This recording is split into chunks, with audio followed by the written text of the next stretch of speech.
The Steve Austin Show is brought to you free today by our friends at BetOnline. Get in the mix at betonline.ag and use the promo code PodcastOne for your 50% welcome bonus. BetOnline, your online sportsbook experts and exclusive partner of PodcastOne Sportsnet. PodcastOne presents the Steve Austin Show Classics. All right, so anyway, I'm sitting here at the Broken Skull Ranch in South Texas, and I'm talking to one of my all-time favorites, as I've already said in my opening segment. I'm talking to the American Dream, Dusty Rhodes. Last time I talked to Dusty Rhodes, I was in Pleasanton, Texas at the Super Walmart, and my phone rings, and I looked down, and it was Dusty. And Dusty never calls me, but something had happened, and we end up shooting this shit in the parking lot for about 45 minutes. We booked 3 territories and had a good time. So I said, hey, dude, we got to do the show. So Dusty's on the other end of the line. Dusty, it's good to have you on the show. How are you doing? I'm doing great. Walmart, I don't know. I called you. I love you. I always have. I mean, I got finger friends. I got about 10 finger friends, and that's about it, man. And whether I see you or talk to you, you know, it doesn't matter. I know if I called and needed something, you'd be there. So it's just one of them days where I said I'm going to give him a call, and we did because there was so much going on, and, hunting season, I was thinking about you, and so. Well, you know, when I first started doing this show, you know, I called you. You were one of the first guys I called. I said, hey, man, how about, would you come on the show? We can talk promos, talk business, talk Damn, man. All these months. Yeah, but it was. But I know, see, that was just like you said, I had to pay some dues first, get my chops going a little bit, then call you back. So now we can have a more in-depth, well-rounded conversation. As we always do. Let's talk about deer season for a second, because as we talked, I think you were planning a hunting trip. I'm down here in South Texas. It's been real green down here. The weather has been hot. Everything is so green. They're not really coming to any kind of corn, so I'm not really seeing any action. Have you been able to get out in the woods and do any hunting yet? Yeah, we just about every weekend down in Worth County in Sylvester, South Georgia, on the farm down there. You know, I got a couple of friends, 3 or 4 friends there that, we did. That's all it's hunted on this one section, 640 acres or so, and it's just been overrun with bucks. And the biggest buck in Georgia was killed last year in Worth County, and so there's a lot of bucks and a lot of does, and letting a lot of them walk. 8-pointer, I wish I would have got. I let walk, and it's the old hunting stuff, man. You just say, I'm going to come back and let him grow a year, 3 years old, wait till he's 4 or something like that. I agree. And then, and then the next weekend, if, one of my hunting buds takes his son-in-law there, and, they could send me a picture, and I said, man, that looks like that deer I was talking about. The one you were going to let walk. Yeah, always when somebody brings a friend, they always kill your deer, man. You know what I mean? They say so. I said, I wish I'd have got him, but it's been good for me. Steve, that's beside my grandkids and my kids, man, and my family right now, and it just getting out, man. It just unbelievable for me to get out after 45 years. Last week we talked about me and you. November 14th was 45 years in this business. How many dressing rooms I've been in, how many showers, how many times I've seen Murdoch wake up in the bed next to me in 6 days in. I mean, my God, it's just amazing. When I go back, I take back and look at where I never really had another job. Never really had a job. It just entertained my whole life. So with the hunting that you do, is that something that you grew up your whole life doing, or was that something you got on in later years? Because I know you were beating on the road just like I was. There's several years I got out of hunting, and because I was on the road, Paul Orndorff, when I went down to WCW, you hired me for the job, and so then Paul ended up getting me back in the woods. But is deer hunting and the outdoors a lifelong passion for you? Yeah, I've always enjoyed it because my dad, God rest his soul, when out of Boston we would go to San Antonio, Randolph Air Force Base, and and then even south going towards Uvalde. My grandma and grandpa, they had some property out there, and I remember going at an early age, and I didn't like it. I didn't like getting up in the morning, and I didn't like sitting there. I think I was probably about 7, 8 years old. I was into Little League baseball and all this stuff and football in South Texas, so I'd go down there with him, and he would give me a 30-30, no scope, and and he would try to not make me, but just wanted me to be with him. You know what I mean? And and I would do it and sit there, and then it was, man, a lot of time went by, and then it wasn't until probably in the 1990s when the Eric Bischoff debacle and all that came about at WCW, and I ended up kind of just, being irrelevant as far as having to work every day, and so I just started back, man. And then Dustin, my oldest son, Goldust, he hunts with me, and Cody's the Prince of Pro Wrestling, as we call him. He has nothing to do with it. He would go if I asked him, but when I got back into it, Steve, when I jumped back into the hunt scene, it was like I had missed it, but I really didn't know it, and I had to learn everything. There's an art to it. I mean, you just can't go out and I've always been a rifle carrier and always went out and shot, but when I got back into it and really, for me, if I'm in a blind and I talk to you on the phone, it's because just being out there and just that peace of mind.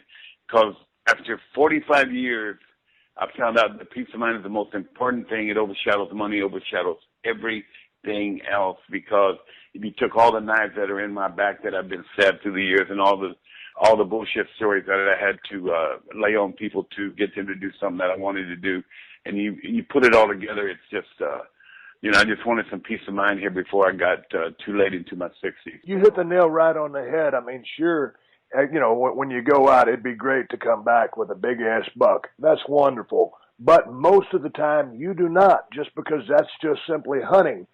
And the point I'm getting at is it's just being in the woods, enjoying myself, the peace, tranquility, being in the middle of nowhere, seeing Mother Nature and watching things go down. It ain't necessarily always, it's never about the kill.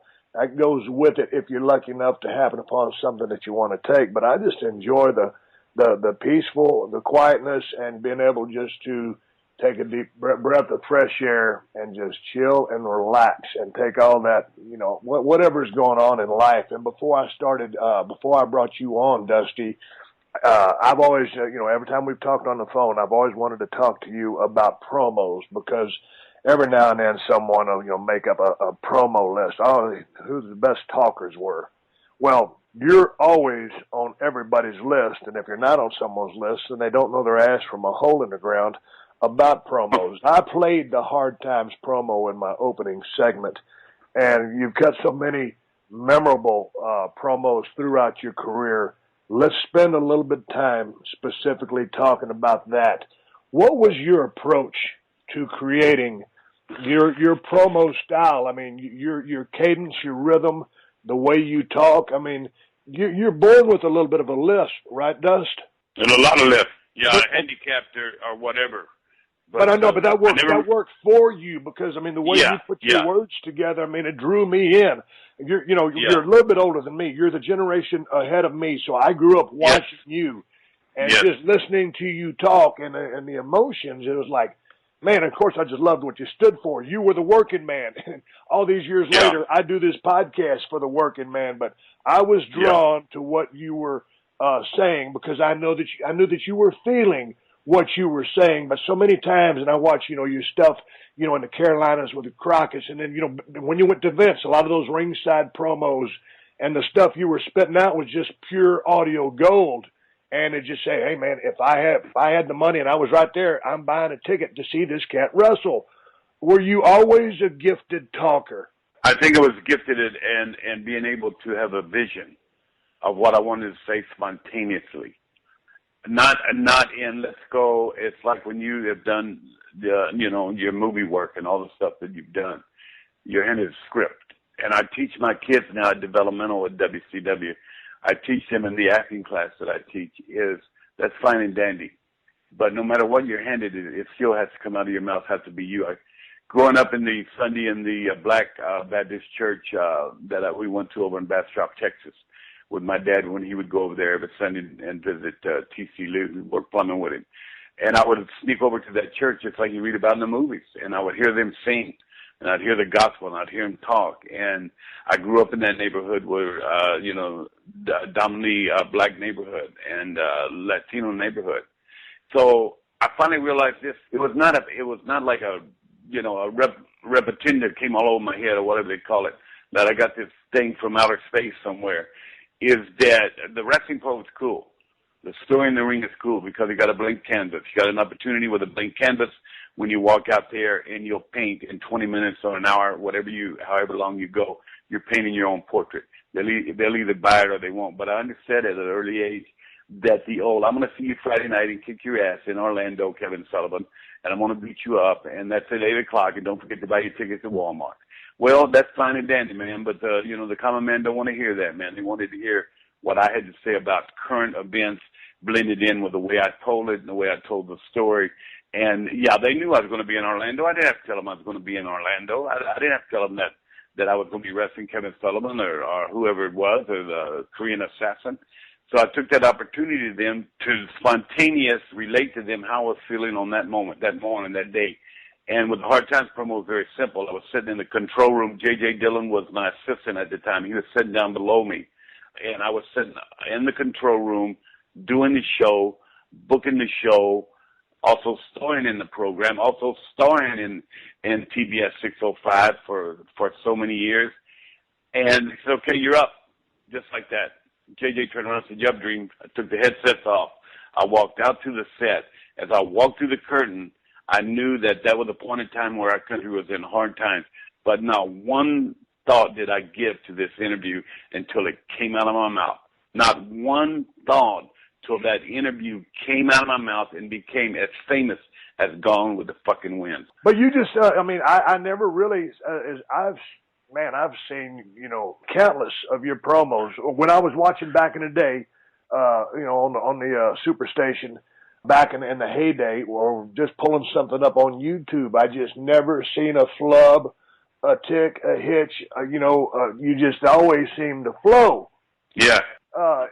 All of those were just ad-lib spontaneous, or did you ever? No, they wasn't. Stephen, they was, as you know yourself, because you created a character that there's not anything like it in in your era. So we say in the 70s were the Rhodes era, and then they went to the Hulkamania era, and then they went to the Austin era, and now they go to the Cena era. I left out a lot of people in between there. I left out Rock, I left a lot of people, but that was the era that dominates our landscape of our business. There's no other era. They were the king of them eras. I mean, as you went through the different eras, that's how it flowed. We talk about Superstar, talk about Ric Flair, but really that was the power of them different areas that I just named. So with that being said, you also had that opportunity to pretty much go out there once they turn you loose and you got in your mind, this is what I'm going to do whether they like it or not. And it becomes real. So the audience believes that it's real. They believe what they were saying. And I wanted them to think one thing. If you were an attorney, you could sit down and eat with me in a fancy restaurant.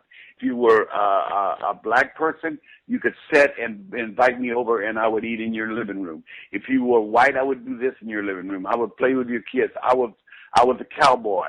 So I tried to encompass one thing, and Steve, always remember this, and I try to teach this too, is if I'm selling, I want them all selling in the audience.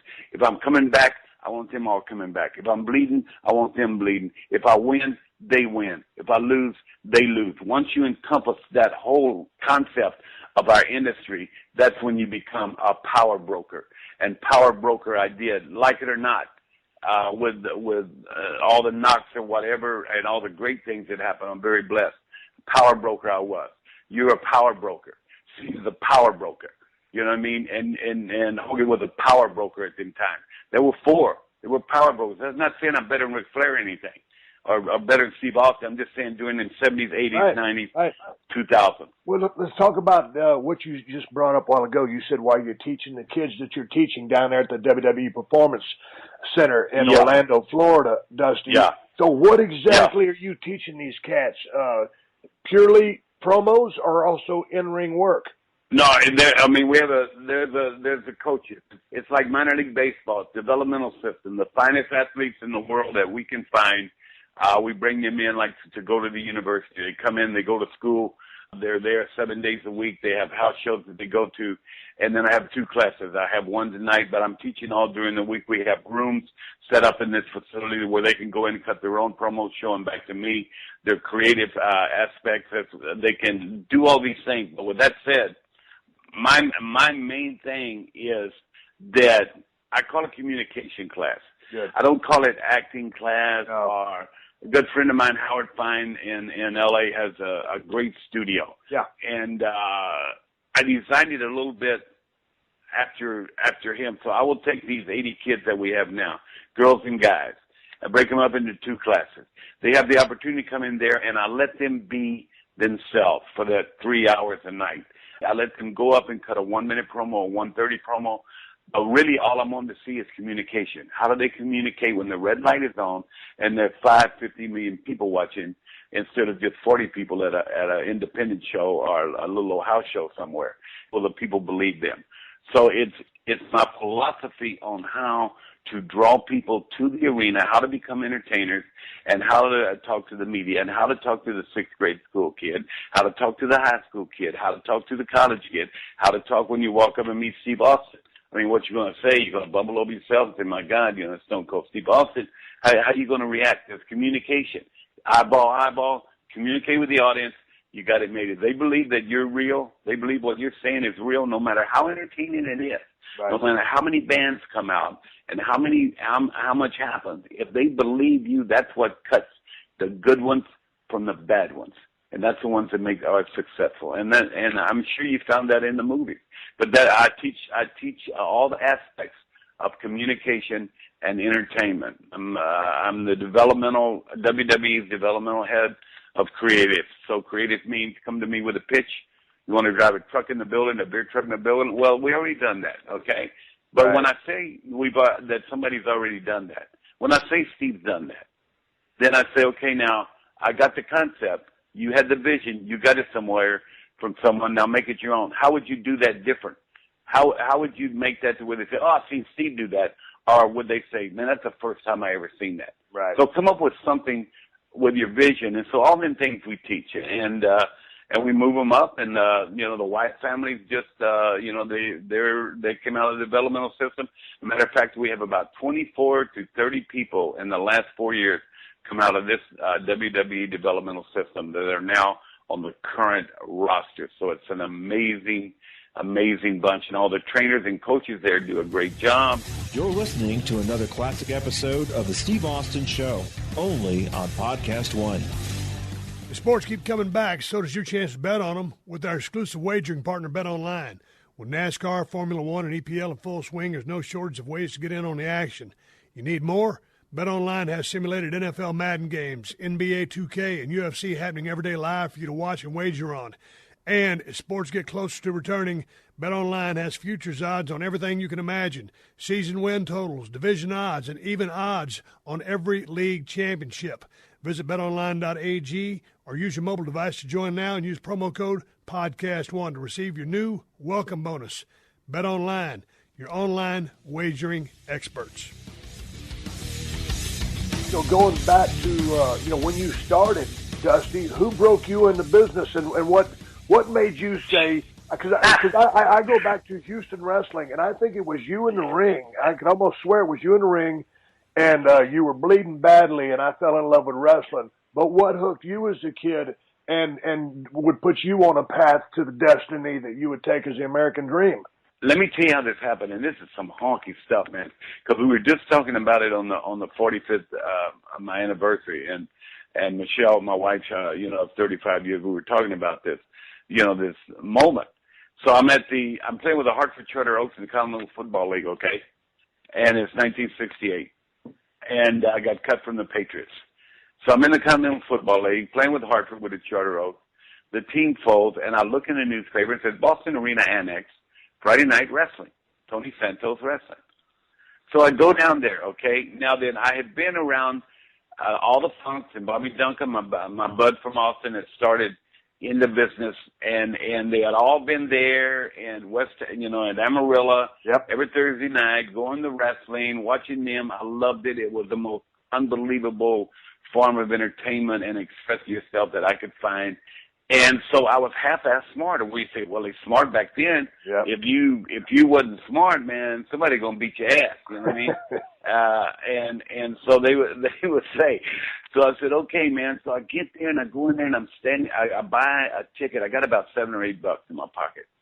So I drive up to Boston Arena Annex, not Boston Garden.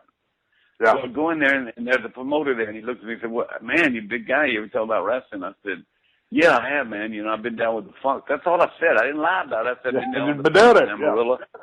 Yeah, so that's it. He said, man, you want to give this a try? I said, yeah, this is a true story, Steve. So he said, come in here on Monday. If you're around, come Monday. So I stayed there, and I lived in the car and outside of Boston because I didn't have enough money to stay anywhere. But I had box coat and gloves, so I had some little boxing shoes and a bathing suit. So I go down to the Boston Arena Annex, and there's a guy named Bill Graham, not the Billy Graham we know, a little short guy about 6 foot. He was a shooter, about 5'9" or something like that. He was what we call the shooter. So he said, I want you to go out there, and they had the little sliding door in this old arena like you've seen in the movie. And he slid the little thing back to where he could just peer like I couldn't see this guy, right? And he appeared watching. I went to the ring. And so I was really strong back then, about, 210, 220, just come out of football. Yeah. I was in great shape, man. And this guy walks out there, with the beer gut, and I ain't got nothing against beer gut, believe me. So he walks out there, and he said, what do you know, kid? You know any hooks, and everything? I said, yeah, man, I know a lot of hooks, like that. So I didn't know shit from Shinola. So I said, those are my hooks. Hook my ass, hook this, my hooks. So I said, so he grabbed a hold of me and he tried to take me down, but he wasn't that strong, you know what I mean? So he couldn't take me down. And I didn't know nothing about amateur wrestling. Absolutely dog nothing. And he couldn't take me down. He struggled like for about 10 minutes. Said, okay, you'll do. Oh. And that's the way I broke into business. Yeah. And then the next week, I wrestled Lenny Montana in the Boston Arena Annex in the main event, and then a guy named Frank Scarpa, who was the world's champion, and then that little group. And I wrestled for the world's title, my first match in the business. You gotta be kidding me, Jesus! No, Christ. in the first match, and I had never been in the ring at all. Well, how the hell did you get a world title shot? Because they wrote in the paper. They didn't even call me Dusty. They called me Sandy. Yeah. Sandy Reynolds from the Boston Patriots. Hell, I'd been cut by the Patriots. Yeah. Nick Bonacani was there back then. That's how far back that was. They were, and so they were the Boston Patriots, and I was at Hartford, and a big football star challenges Frank Scarpa for the world title in the Boston Arena Annex. Jesus, I mean, and Bull Curry comes into me, and Bull Curry's there, and it's during the holidays, obviously, Thanksgiving was coming up, and he says, he comes in and works with this guy, every Thanksgiving, and, he said, kid, there's 2 things you need, man, like a carpenter, man. You need a outfit, and you need to have a bunch of pictures. And I said, okay, sir, that sounds good. I was always respectful. And I met Rufus R. Jones there. He was Crazy Duke Graham was his name. Rufus R. Jones, man. We put our money together and had Thanksgiving dinner on the soup line in a kitchen in Boston, Massachusetts. So that's the whole story, and that is the true story, Stephen. So then you get in, you get a world title shot, you're greener than goose shit. So no, not even greener than that, Steve. Greener than that. Well, okay, ain't got a word to do with it. Yeah, I was worse than that. But okay, so that being said, what was the learning curve for you? Were you like a duck to water? Did you? I mean, because wrestling really, you didn't go to wrestling school, and there's been some great camps, just like the camp you guys got down there in Orlando with the WWE Performance Center. That's a world class camp, but. Most of it really is back in the day. I learned a little bit of stuff from Chris Adams, and I got out on the road, and it was on the job training. And so clearly that's pretty much what your whole career was, or your first learning curve was on the job training, because you didn't know shit from Shinola. How fast did you adapt and catch on? Well, I had watched it all my life. My dad, that was my dad's big deal. Get his check on Friday night and also go to the Coliseum.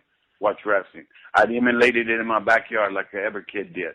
I don't know. It was something. It was a God-given gift that somebody just said, you can do this without any training whatsoever. And it was just like, I remember the bell rung. I can remember this like it was yesterday, man. And a lot of things I can't remember. The bell rung, and I walked over, and he put his arms out, and I locked up him, and I locked up with him appropriately. And I wasn't too stiff. And as I locked up with this bastard, he roughed me up a little bit, rolled me in, and the old-timers always did this. Yep. Always did this. He slapped the dog shit out of me. You know what I mean? Yeah. I mean, they backed you in, and he slapped me, and my reaction was my first thought reaction was to slap him back, but then within a second, I thought, I got to sell this. And I didn't even know the word sell, what it meant. Right. I got to let the people know this hurt me. And I don't know. So then 7 days a week, twice on Sunday for 35 years, my 45 in the business for 30 years at least, on the road, that many days, twice on Sunday, 7 days a week, in a car, talking wrestling, and every day I got better and better and better. But the first time I walked out, and a few months later when Fritz brought me into Dallas to the Sportatorium, and Danny Pletcher named me Dusty Rhodes, and I walked out, I knew I had it. I just knew from that moment. But the wherewithal right there, with the first slap, your initial reaction, slap the dog shit out of him back, but you had the wherewithal to sell. And selling to me was, you had so many strong points, but your salesmanship was off the charts. And you said it. You got to let those people know that hurt you or nothing means anything. Right. And I remember, when the Four Horsemen, broke your ankle, and who was that put your damn near put your eye out? Was that Animal. Road Warriors?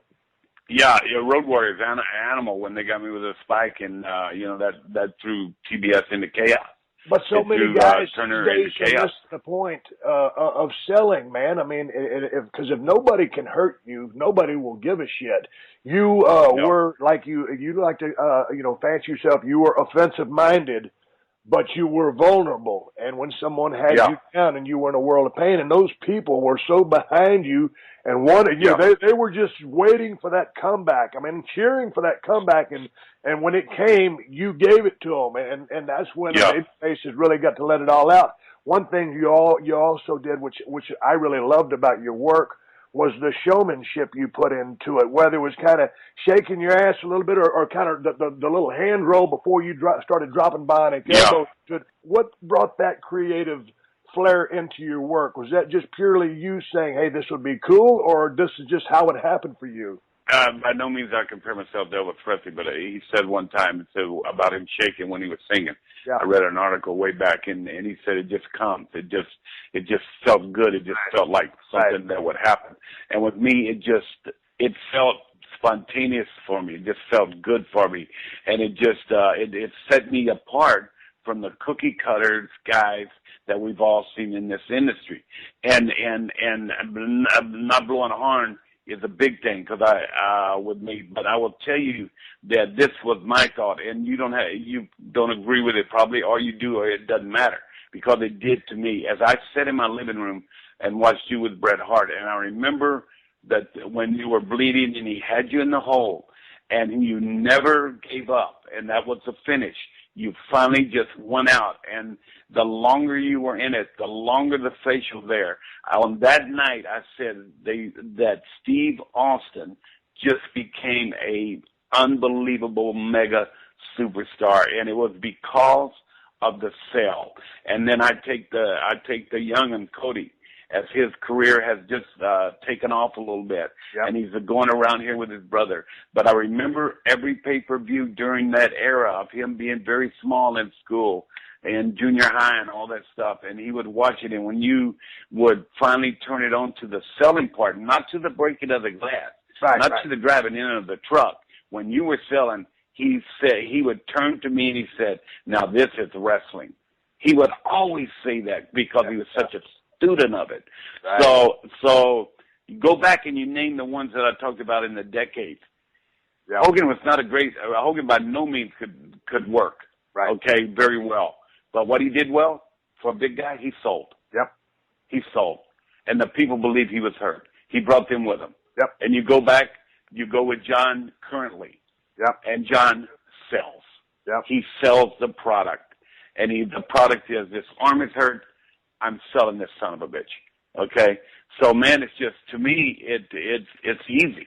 But it doesn't come easy for everybody. I see these kids struggle, of these 80 kids, and we got more coming. And we do all the athletes and all the Olympic guys and all the football players come in for tryouts. And they don't have a clue. They don't understand it. Did you ever figure back in the day, though, because back in the day when I was, coming in, I just thought everybody wanted to be a pro wrestler, probably like you and the guys that you were running with. Yeah. I thought it was the coolest thing in the world. And, you know, with all the territories, everybody had a different wrestling school somewhere.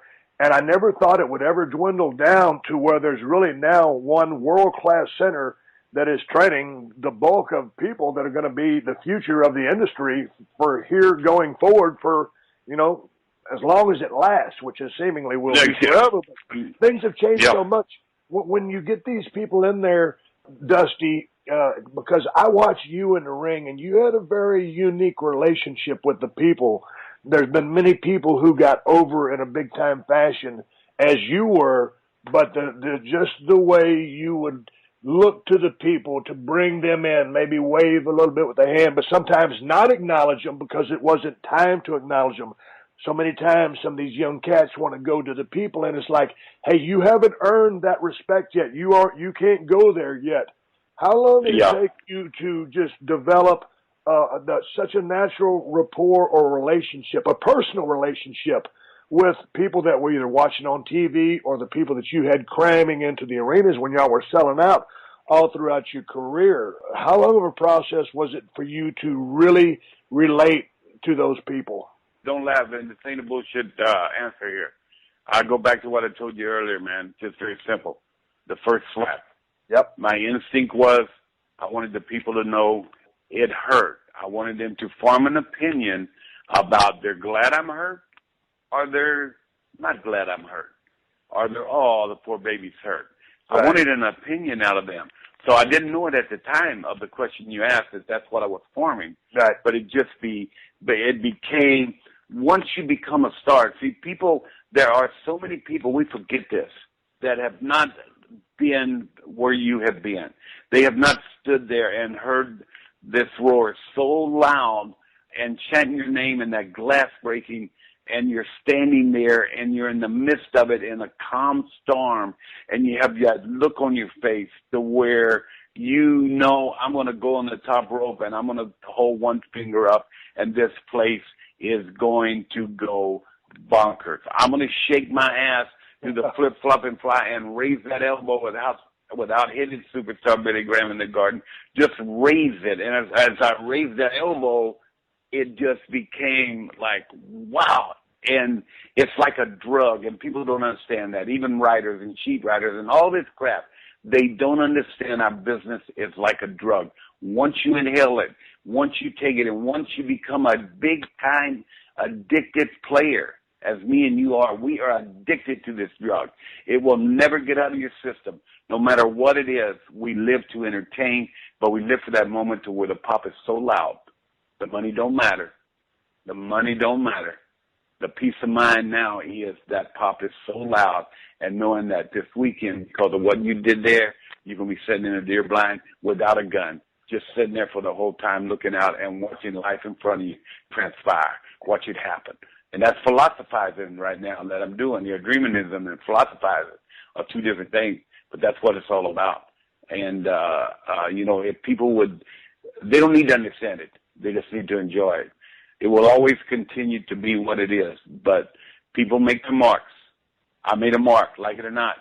You made a mark, like it or not. Hogan made a mark, like it or not. Cena's making a mark, like it or not. That's it. Everybody else are bid players. That's not knocking Rock. That's not knocking Superstar Billy Graham. That's not knocking CM Punk of the current. I went through the whole areas here. But they are bid players in your movie, buddy. And I'm sorry, but that's just the way it is. You can follow Dusty on Twitter at WWE Dusty Rhodes. You're listening to another classic episode of The Steve Austin Show, only on PodcastOne. Check it out, car lovers. Car waxes have really come a long way. Just last year, Meguiar's introduced their hybrid ceramic spray wax. With its bright blue bottle, you can't miss it. Its advanced SiO2 hybrid technology delivers ceramic wax protection and durability far beyond traditional wax. And it's incredibly easy to use. Simply wash your car, spray on Meguiar's hybrid ceramic spray wax, then just rinse off for extreme water-beating action. No rubbing, no curing, buffing, and the best part, no mess. I'm told the product has been flying off the shelves. And this year, knowing some prefer a more traditional style of application, Meguiar's has launched their liquid version, Meguiar's Hybrid Ceramic Liquid Wax. long-lasting ceramic protection, and an easy-to-use wax. Seals the paint for long-lasting protection against the elements, and also delivers the same extreme water-beating action. Easy to use, applies just like a traditional liquid wax with no wax residue. Meguiar's also launched a hybrid ceramic spray detailer for in-between boosted maintenance. This removes contaminants like dust, fingerprints, or those pesky bird droppings, boosts gloss, and enhances protection in a flash. And it also contains SiO2 hybrid ceramic protection. Achieve that just wash look by gently removing fresh contaminants between regular washes before they have the chance to bond. Meguiar's has a hybrid ceramic solution for everyone. For incredible water-beating, protection, and durability beyond traditional wax, check out Meguiar's. It's ceramic made easy. Meguiar's.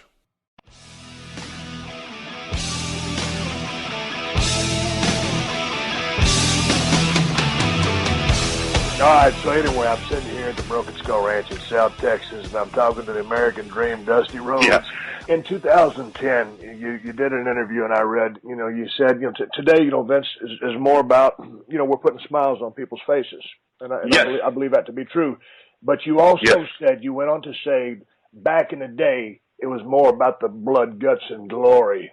And it was a whole different environment back then. Let's go back.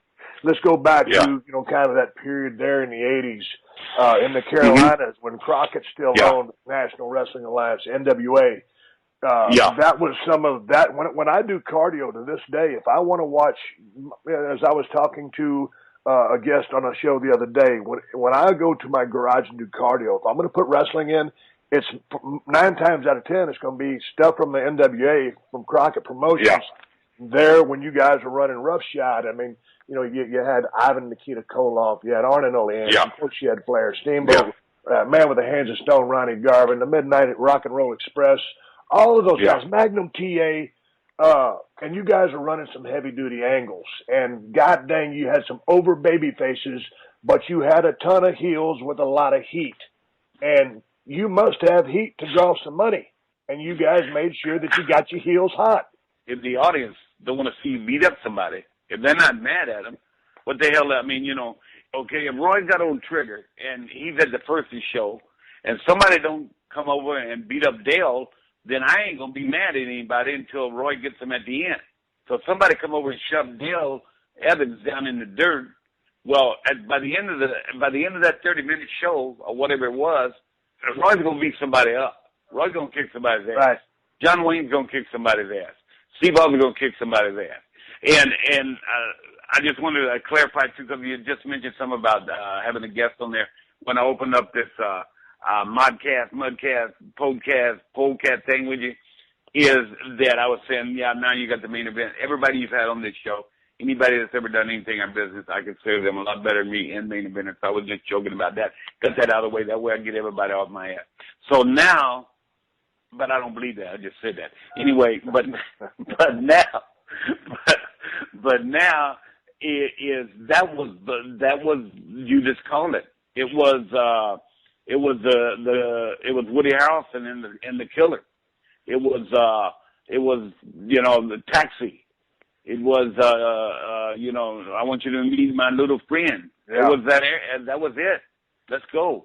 That's what we were dealing with, that, man. And it became consistent with what was happening in the universe. I mean, I was lucky to be a part of that era, because that was such a fun era. Because it was fun for me to watch. I wanted to jump through the TV screen and beat the shit out of some of these guys. I remember, when Flair was working with Nikita Koloff in a cage, and the match was over. Ivan Koloff came down. He jumps Ric Flair. They're doing a number on him. Buster Khrushchev comes to hold the cage door shut so nobody can get in that motherfucker. And then all of a sudden, you come down, help clear the ring, start dropping bionic elbows. You help out Ric Flair, and Flair's starting to say something to you, and I'll be damned if Arn and Ole Anderson jump your ass from behind. Then Flair jumps in. They're triple teaming you and breaks your ankle. And I'll tell you, you can watch the crowd And of course, this was in that golden age of pro wrestling when it was real, brother. You know what I'm saying? Yeah.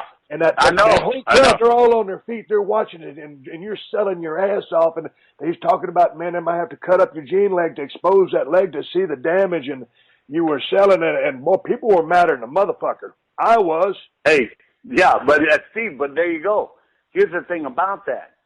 We go back to the word sale again. We jump back in there, and the layman fan out there, you know, it kind of understands it a little bit, but we really understand it. And that was what I was going back with you when you were in the hole and you refused to. I mean, the sell of that moment made Steve Austin. I mean, it was just, this guy is not going to stop or quit for anything. So going back to that, to where they broke the leg. You remember what we used to call, we had a saying back in the day, white heat. Okay, yes. White heat was when they broke my leg, and the arena would get stone cold quiet. Yep. That roar would stop, and you would look out there, and it would last about 20 seconds. Yep. And then as they were absorbing what they just seen. Yep. And that white heat started to build, and that's what we called, hey, Rube. That's what we said, they're getting ready to be a riot here. Right. Because once they realized that the dude just went down, buddy, and these guys are still standing there, it was like suspended in time. It was like an era that it just like everything was in slow motion until they decided now the roar becomes. And as the roar came, here they came. And as they came, and we would finally get back a little bit worn, and, you know, guys would get back and the heels would get back and say, wow, man, I mean, you know what, that was amazing. But you can't do that nowadays because of social media. I mean, WWE is way more about the entertainment aspect of our whole industry, whether it's giving money to to all of the foundations we do and all the work we do at WWE and all the work you did and all the groundwork we did. But when we talk about just wrestling and we talk about them eras that set the tone for what we're doing, why would Vince want to buy something that wasn't successful? Why would he want to own the whole world if it wasn't successful and he had his vision of where he wanted to go? So there we are. I mean, it's just that simple. And we just, you know, you're so much younger than me. It's cool, but you know, just old fart. You know, we just, you know what I mean?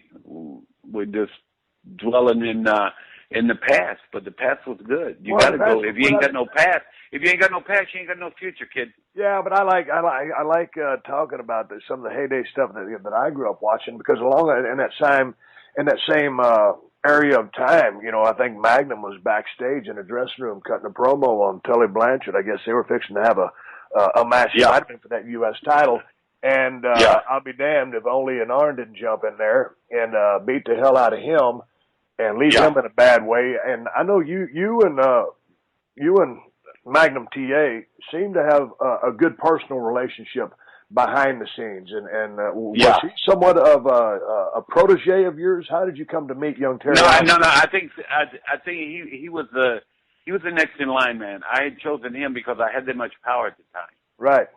And so you're right then at this time you're booking behind the scenes. And yeah, but I mean I had power. Right. There were two people with power, and it was Vince Sr. and myself. Right. And Eddie Graham had put me into power, and I had a tremendous power. And then Vince Jr. came in, of course. And then, the power, unbelievable power that I didn't even realize at the time that I had. But with Magnum, he was the chosen one. He was the golden boy before the accident. Good looking. Took it all away from him. Jesus Christ, barrel chest, good looking, the hair, the mustache. Yeah. The whole movie star. Very believable. Yeah. And he just always kind of went straight forward and never backed down from anything. And yes, he was the next hot thing. So, what happened with that damn car wreck that he had in that Porsche? Magnum loves speed, man. He would go out to NASCAR. He'd go out to Charlotte Motor Speedway and drive, get in a car that he'd never been in before. And we had some friends out there with Hendricks and them guys. He would go out there and go 180 miles an hour, and they would try to wave him in, or just out there just by himself, and never been in the car before, and just he loved speed. And I always say this. I said, I'll tell you how successful Crockett became when I drove up to the office the first time. There were some old cars and some old ragged old Buicks, and nothing was wrong with Buicks and stuff, but all these old things around there. And I said after about a year, pretty close to a year, I drove up that same parking lot. There was white Harleys, there was Mercedes, there was brand new trucks with chrome wheels, and I said, this is success. It became successful. We were rock stars back then. We traveled in jets before it was fashionable. We were rock stars, and we had no fear of Gotham, and he had no fear of us. And I think that's when even as the times changed with TBS, when you became the Hollywood Blonde. I mean, there was so much young talent that finally, when they got their shit together, as you did, you went out and became this unbelievable person. So back then, man, it was just it was blood and guts, and the song tells it all. It was rock and roll. You're listening to another classic episode of The Steve Austin Show, only on PodcastOne. Hey, have you checked out the Jordan Harbinger Show yet? The Jordan Harbinger Show is an Apple Top 50 podcast and was among Apple's best of 2018 as well. Jordan covers all types of topics, not to mention amazing stories from the people who lived them. From getting kidnapped by Al-Qaeda and escaping to go undercover as a CIA agent in Moscow to illusionists who can seemingly program our minds. The mission of the Jordan Harbinger Show is to help you become a better informed, more critical thinker so you can get a much deeper understanding of how the world works and make sense of what's really happening. Check out some of these episodes. Episode number 282, How an Art Forger Got Away with Making Millions Despite Being Chased by the Mafia and the Feds. This isn't pop psychology and superficial advice, nor is it BS inspiration porn. This is meaningful, fun, life-changing insights with the practical edge so listeners can apply something right out of the box. He even has worksheets for every episode. Search for The Jordan Harbinger Show on Apple Podcasts, Spotify, or wherever you listen to podcasts. But by the talk about blood and guts, you talked about me being in that sharpshooter hole in that blood, not giving up, passing out. Over the years, you have shed a lot of blood. Yes. Was that something that I enjoyed that? When it was the right time, I just enjoyed it. What was, and obviously you probably had to dig it too. Man, when the Dream was in a bad way, he was usually bleeding pretty severely. Yeah. I thought about that a lot. When I sit in some of these hunting blinds and just have my gun down and never, don't care about what's walking and whatever. It has to come and stand underneath my blind for me to do anything with it because I'm not there for that purpose. And I thought about that. And I said, man, why don't you do this, man? Why the cigarette and your noggin's all messed up and all these things? And it was that moment again that we just talked about way earlier. The thrill of that moment, the rush that you got, the addiction to this business, to make it real. You wanted them to believe it was real, and it was real for that moment. Yeah. And you wanted that to happen, and it was just, I mean, my God, when you just stood there and you came up and it was all over your face, and you started that slow comeback, and it was just like, bam, elbow with the way it would sound. Instead of just a bam, it would sound like a bomb going off. Yeah. Like boom, boom, boom. And just about the time to where you had it right at its high point, at its very high point, then one of the old Hartsmen or whoever would roll in and cut your legs off from under you, and you'd start all over again. Nothing more beautiful than that, buddy. Let's talk about traveling down the road. I know when you guys got really hot and you were rock stars, you were flying everywhere, but there has been a lot of road trips with you and Dick Murdoch traveling down the road and either a shit box or whatever you guys were driving and drinking some beer on that road. Yeah. And you and Dickie Murdoch had a hell of a tag team called the Texas Outlaws. Yeah. And how were you guys together, and what did you want to split up because you saw the singles path as your destiny? Because you weren't the American Dream yet. That wouldn't happen until you went down to Florida, correct? Yes, correct, 74. So how did and you it just came out of my mouth. Well, it was I even when I was in power, I had lieutenants. And Barry Windham, even at 19 and 20 years old, he was a lieutenant. Right. What I mean by that is he watched my back, and I'm going to just mention him a second. Barry was the most natural talented, besides Dustin, most natural talented just walk in the ring, and probably one of the greatest in-ring performers in our history. But there was no one, my friend, as great a performer as Dick Murdoch. Jose Lothario I always thought was close. But Dick Murdoch at 50%, which he would go some nights, or at 70%, which he would go some nights. Yeah. But at 95 and 100, there was no one that could touch him, period.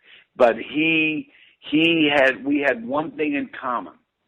We loved the road, we loved the travel, we loved country music, and we loved beer. We would leave, as I'm sure you have done on numerous occasions, but we would leave. We're not talking about taking drugs or anything like that. We're talking about beer.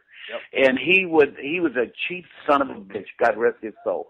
He would buy beer in New Orleans to make a trip to Alexander with no label on it. It would be in a white can. I don't know where the shit this came from. Yeah. And it tasted like panther piss. Yeah. I don't know where it came from. When it was my turn to buy the beer, then I would I would try to get something that at least had a name on it, whether it was Jack's Jack's or Pearl or something like that. Yeah. It was cheap. And we would put 24 and double 24 sometimes. The white cooler, the styrofoam cooler where you put your hand in and finally break and the water would fall over the back seat. We did that many times. We'd pack it with ice. The first thing we did when we got to a town was not go to the arena. We'd go to the store, get the beer, and ice it down and put it in the back seat. That was the most important thing that was going to happen that night, period. And then it didn't have Sirius satellite radio, didn't have what you're doing right now, podcast and all this stuff.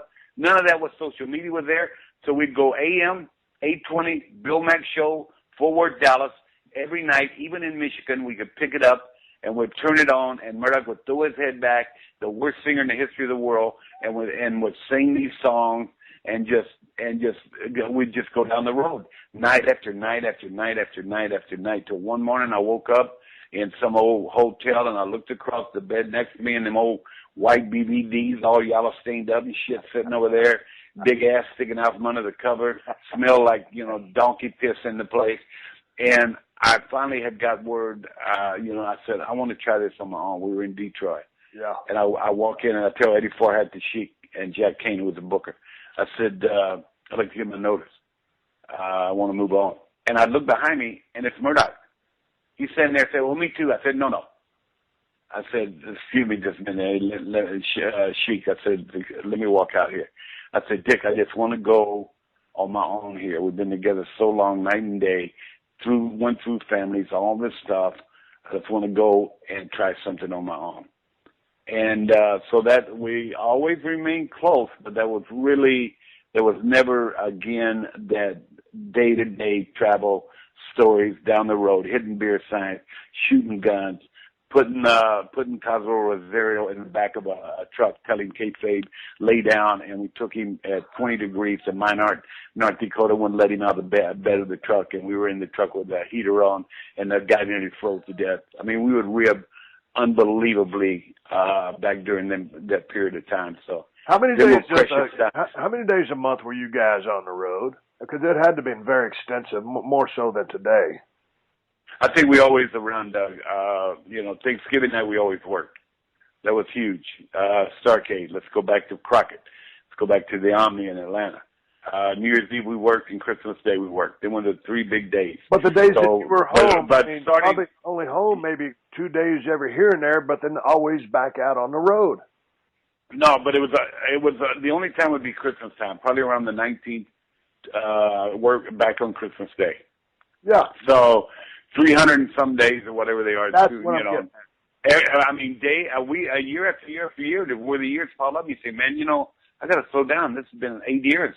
This has been 9 years. Whoa, wait a minute. Whoa, let's stop. You know what I mean? Because nobody knows your product better than you. You are your product. Right. You're standing there, your product. Why turn it over to somebody else when you work so hard to get to this level? So what happened? Why turn this over? What happened to the relationship with Dick Murdoch? I know he's one of your closest friends, but yes. as you decided to go on your own and go down the singles path, did it hurt his feelings? Was he cool with it? Did he understand? No, I don't think he did at first. I think, we always, we had some property in Colorado. We all kind of together and, we bought some property out there back when it was, going out to southern Colorado there, in Cachara up in the mountains there. We had some property and we would hunt and would be together, and I always low-keyed around him. I never tried to be, I just wanted to be who he met and who I was, because I always looked up to him. So no matter how big a star I was, he resented probably the American Dream type deal and what I was doing back then. He was not a racist as people think he was, but he had his beliefs in the way he believed, period, and that's what it was. And I was dealing with a different clientele and different people, and he was still dealing with redneck Dick Murdoch. I mean, it's just that simple. I'll defend him to the end, because that's that's what he was. I loved him as close to my brother. So we always remained close, but I think it wasn't jealousy, Steve. It's not. There's a difference. You know that. It was just like, okay, I kind of left him here, and I went on, because how many people, when you do stuff like that you know, how many people that you know begrudge your shit and blame you? Think about that 100 times now when I'm booking and shit. Blame you for their downfall or why they couldn't keep up, and so they put it all on you and say, oh, they either pushed me out or done this. That's horse shit. That's horse shit. Because being pushed is one thing. Being in the position I'm in or was in was another thing. When you were as powerful as I was, you're going to have distractors. So Murdoch never was a distractor. He was there for me, but he went his own way, and I went my own way. So then, when you went your own way, was that when you went down to Championship Wrestling in Florida to work for Eddie Graham? Yeah. Yes. I went back there, and I said, that's where I'm going. And we had been there in 69. But still, you were not the American Dream yet. The American Dream was fixing to be born. You're listening to another classic episode of The Steve Austin Show, only on PodcastOne. Did you know that right now Geico is offering an extra 15% credit on car, motorcycle, and RV policies? That's 15% on top of the money Geico could already save you. So what are you waiting for? Your dog to make you breakfast in bed? With Belgian waffles and a fresh fruit compote? As nice as that sounds, that's probably never going to happen. But at least there's never been a better time to switch to Geico. Save an extra 15% when you switch by October 7th. Visit geico.com to learn more. I want to ask you about Eddie Graham, because I never got a chance to work for Eddie Graham, but I have heard so much about this guy as far as how smart he was about the business, and he was just a genius or a savant at it, and he was a great finish guy. What was it about Eddie Graham that was so genius? Timing. And timing might not mean a lot to a lot of people, but timing, knowing when, how, what to do at what moment. His timing was immaculate. His thought on timing as far as the fan, you could say timing. They're not ready yet. I said, man, I want to go in there and kick this guy's ass. He beat me up the last week. Eddie said, no, there's a formal thing going on here. They're going to introduce you. You're going to get in. They're going to ring a bell, and you're going to start a match. You're not going to go over and jump in because he beat you up. You're going to build this thing until the time is right. Right. So, and going on with Gordon Soley and saying the American Dream as an overall thing. I wanted everyone to believe in this American Dream, not that I was personally the American Dream. And when I said it, it caught on like wildfire. It's just like things you would say. And then when I said it, it caught on because I was against who? Gary Hart and the Korean assassin. Right. America against the Korean assassin. It was in Florida, and it just went boom. And Eddie guided me through that whole thing to where everything with him, if you were an hour at the 55-minute mark, this is what you did. This is what went down at 55 minutes. And if I did not do it at 55 minutes, he would wring my ass when I got back. He would sit me down and say, you will never be successful if you do not follow these rules. Okay? And I said, there are times, though, Eddie, that the rules will change because the people will change. Right. He said, but they didn't change tonight, and I knew they wouldn't. Your timing was bad. Timing. And he could think of finishes. Vince Sr. would call him on finishes. Right. Really? They would call him. Don Orange would call him. Bob Geiger would call him. Sam Mushnick would call him. And so, I got Steve Austin and Dick Murdoch in St. Louis this Friday night, and it's a 1 hour time limit for the Missouri State champion. And what do you think, man? And man, he would pluck them eyebrows. He would sit down in about 30 minutes, and then you would have if it's a 30-minute match, from minute 1 to minute 30 would be filled with timing and what was going to happen, and he took you to. He was a great writer. Unbelievable. Right. So he mentored you, and obviously, yes. your whole career, you've kind of had an aptitude to soak all this knowledge in. As he mentored you, was there just some reason he took you under his wing? He liked what he saw in you, the future in you. Did he mentor everybody? Yeah, he mentored a lot of guys, too, but as you know yourself, with Vince Jr., people love money. People in power that are your bosses, they love money, man. Right. He loved money, okay? They was making money. He knew I was the money maker. Right. But here's a story that people don't know because they don't know who I'm talking about. They are the younger kid. Dr. Jerry Graham and Eddie Graham were the biggest things in New York City as a tag team way back in the 60s. Right. It was phenomenal how over they were. And Dr. Jerry Graham was a big, blonde, heavy-set guy like me that shook his ass. I watched him on tape. I got a lot of stuff from him for his movements and everything. When you go back and say, where did this come from? Really? It's a cross between him and Thunderbolt Patterson. Yeah. Everything came from there. So Dr. Jerry and Eddie were very close. And they became alcoholics together. And, I mean, true alcoholics, God rest his soul, Eddie. But the bottom line was that when he got me, he seen this guy that didn't look like a bodybuilder, that had the beer gut, that had this blonde hair and an afro-type wig in the 70s almost. Not wig, but real hair. Yeah. Flowing everywhere, and could talk like a black guy and talk like an evangelist and talk them in the building. Yep. As Dr. Jerry Graham did. Right. And he related to me through that. And, of course, God rest his soul, too, Mike Graham, his son, was a smaller guy, a tremendous hand in the ring, a great worker, and a very dear friend. But the bottom line was I was Eddie's wrestling son. Yeah. Mike was his son, but I became Eddie's unspoken word was I was Eddie Graham's wrestling son. I was his Dr. Jerry Graham in a new era in a younger form. So then Mike Graham was very instrumental in helping me when I was down in WCW. Yes. We would talk about the Florida days, and there was a territory I never got to work but heard so much about. So how was the American Dream born? Gary Hart in Pakistan, the Korean assassin, was really hot, and Eddie knew they were hot. And I went on TV in 74 with Gordon Soley, who was the dean at the time. And that was the only TVs. We had 3 different hours of TVs on the weekends. TBS was getting ready to make me a huge star. And I said, all of us have to have that American dream. We have to reach out there and we have to find it.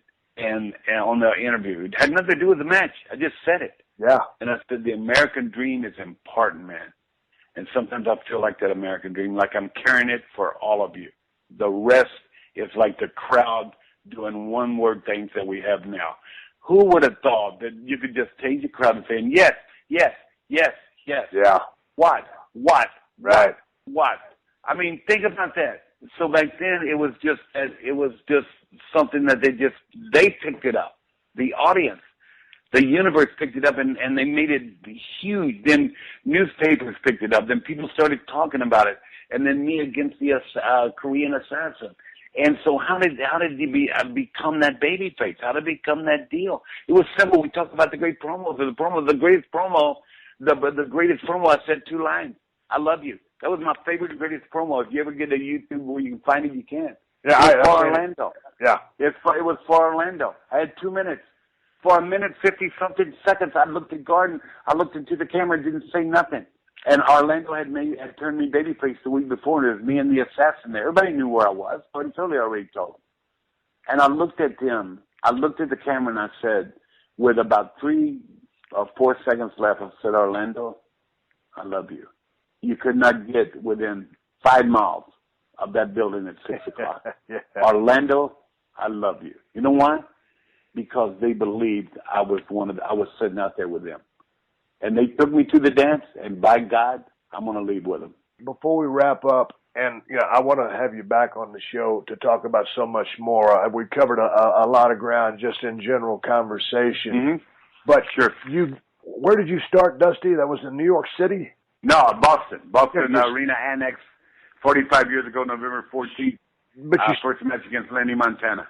Lenny, Montana, and Boston, Massachusetts. Yeah, it must be 180 now. But you and Dick Murdoch were the Texas Outlaws. Right. AWA. Kansas City. No, Kansas City first. So I left there and I went to Dallas. Bulldog Danny Fletcher's named me Dusty Rhodes. And Fritz put me on top right away with him. I had something, whatever it was. The spoiler was there, and Gary Hart and the Army and all that. Right. Great era. Wouldn't have traded that, but I went on then because back then you could go to 28 different territories. Yep. So I went to Kansas City, said you need some seasoning, Fritz said. And I went there to Kansas City, and all the offices back in them days were in the old hotels downtown. The Rundown Hotel, still to this day, you get your tickets for the Garden in the Rundown Hotel where Arnie Skolin was, God rest his soul. So the bottom line was, you go into a hotel, I'm sitting in one room, I hear this voice in the other room, and there's a big blonde guy that I remember from the time I went to the matches with Frank Goodich, who became Bruiser Brody. Me and Frank would go get save our money, bail hay during the week from school, during the off-season football at West Texas. And we seen this guy always at ringside with this bleached blonde hair, and it was Dick Murdoch. We didn't know who he was. And I looked in the other room, and there he was. Bob Geiger walks in and said, listen, I'm going to make you two guys a tag team. This is Dick Murdoch. This is Dusty Rhodes. We shook hands, and the rest is history. Love Affair was born. What would you say your favorite promotion or favorite time was through it all, Dusty? 70s. Yeah, more than the 80s. Why so? Because of just the purity of it? Because it was so much fun and out on the road, living hard and working hard? Yeah. Yeah, the 80s became work for me. Right. It became stressful. It's a grind. Being on top and being on the road and not having I kind of could have done a lot better with my family life, man. I was on the road too much, and when I wasn't on the road, my mind was on the road. Yeah. So, but the 70s was the most fun for you. And sometimes when I look back, I mean, some of my most fun days were when I was, starting off in Dallas, in that year and a half I spent in Tennessee, basically starving to death, but, running up that road, doing what I wanted to do with a bunch of badass veterans and asking questions and, learning the trade. And so you got to come back. We got to talk some more. I want to talk to you about your days in the WWE stuff, and back in the NWA, bounce around some more specific stuff about Florida. But I appreciate you taking time to come on the show. You've always been one of my favorites. And, next time maybe we'll talk a little bit about the booking process, your psychology, maybe what you picked up from Eddie Graham, some of your own stuff mixed in there with the creative flair that you brought to the booking situation when you had the book and that whole dynamic of the power play. So anyway, I've been talking to American Dream, Dusty Rhodes. You can follow Dusty on Twitter at WWE Dusty Rhodes. How you digging that Twitter stuff, Dusty? Not too good, man. I'm not really a social media guy, but I use it. Stephanie will, she'll call me and get on my ass for not using it. So I at least got to say, hey, I talked to Steve today, so that'll get me thousands and thousands of hits. I wouldn't know how you get a hit on there, but I just want to tell you I appreciate it. I love to come back anytime, and I just love talking to you, and I don't want to blow your smoke up the ass, but you were truly one of my favorite performers of all time because there's nothing better, except me in the 70s. There was nothing better than the stuff you did with Vince McMahon that I believe revolutionized and saved the WWE to what it is now today. So that has nothing to do with money, and that has to do with the passion and love for what you were doing. And we're friends and we're hunters. And, if you're out there and you're a hunter, and you can let one walk, and it might grow next year, and you don't need meat for that table or your family, or you don't need to make venison chili for the shut-in homes that we take chili to every year. keep hunting alive, and it's peace of mind. The woods are peace of mind. And without your past, man, you don't have a future. So hang on to it, because that's all you leave with is your memories. And Steve, I appreciate it. And I know that I could talk another 4 or 5 or 6 hours with you. We're going to down the road. Okay. I know my listeners have enjoyed the stories. I love hearing the stories. I can sit here and be a fan. And we opened up a can of audio whoop ass. And with that being said, the American Dream going to ride off into the sunset. I'm going to come right back, wrap up this conversation, and talk about a few things going into my next show. Dusty, thank you very much. I'll catch you down the road. Thank you, kid. Thank you for joining us for another classic episode of The Steve Austin Show. Please leave a rating and review on Apple Podcasts and tell your friends. For more Steve Austin Show, go to PodcastOne.com. That's PodcastOne.com.